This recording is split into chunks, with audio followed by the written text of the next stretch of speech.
Hindi gaya sa Cavite at Batangas, polusyon sa hangin at hindi galing sa bulkan ang usok na naging smog sa Kamaynilaan. Dahil delikado rin sa kalusugan, may mga tip ang mga eksperto.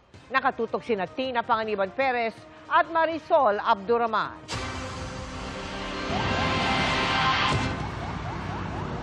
Gumising sa malabagyong tagpo ang Metro Manila, pero minsan ay may amoy at hapdi sa mata. Hindi kasi ito purong hamog, kundi nahaluan ng usok o smog. Lalong tanaw yan sa kuhang ito mula sa Sumulong Highway na overlooking sa Metro Manila kaninang alas 6:30 ng umaga. Hindi nakita ang mga gusali at hanggang hapon halos hindi maaninag ang Kamaynilaan mula sa Antipolo City. Andito tayo ngayon sa view deck ng isang establishmento sa Antipolo City. Dati-rati raw kapag andito sa pwesto ko, matatanaw mo na ang buong Metro Manila. Pero ngayon, ito ang makikita. Hindi naman bago ang smog lalo't kasunod ng pag-ulan, pero iba raw ang napansin ng nakausap ko rito. Kanina pong umaga, medyo malabo yung yung kuha ng Metro Manila, para siyang pollution. Ortigas po, Makati, then Ayala, yung mga building po yan. Kitang-kita po yan dito pag umaga po. Pero ngayon, walang makita Ngayon po kasi medyo walang makita kasi katatapos lang ng ulan. Okay. Yung thermal inversion kasi normally as you go towards the upper part ng atmosphere becomes colder.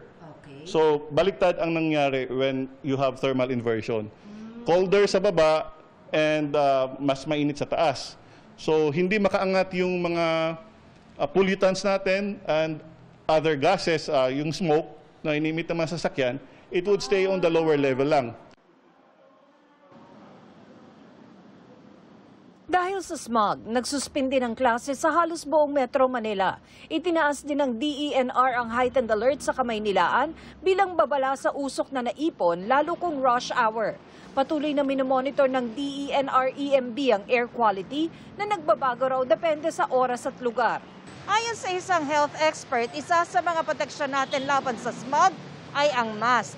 At hindi lang dapat basta mask ang suotin, kundi yung mask na kayang sumala ng napakaliit na particles. Kasi the N95 mask talagang itong mga harmful irritants sa air, napakapino nito, no? So ibig sabihin, they're so fine that it can't penetrate readily. Pag mag-inhale ka, diretso na yan sa lungs. That can really be harmful in terms of paghinga natin. So we advise na gamitin natin N95 over the cloth mask or what we call the surgical mask. Dagdag payo ng DOH, iwasang lumabas ng bahay, isara ang mga bintana at pintuan, takpan ng ilong at bibig, at uminom ng maraming tubig.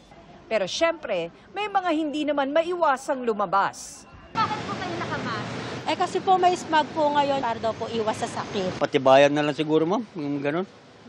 Kasi alam mo na namin na talagang marumi na, polluted na. Okay na lang, patibayan na lang. Dagdag abiso naman ng Office of Civil Defense, magpunta sa doktor kung may medical emergency at i-monitor at sundin ang mga babala at abiso ng pamahalaan. Para sa GMA Integrated News, ako si Tina Panganiban Perez. Marisol Abduraman. Nakatutok, 24 oras. Mga kapuso, kasama nyo kami 24 oras. Mag-subscribe sa GMA Integrated News sa YouTube. Sa mga kapuso abroad, bisitahin ang GMA Pinoy TV at www.gmanews.tv.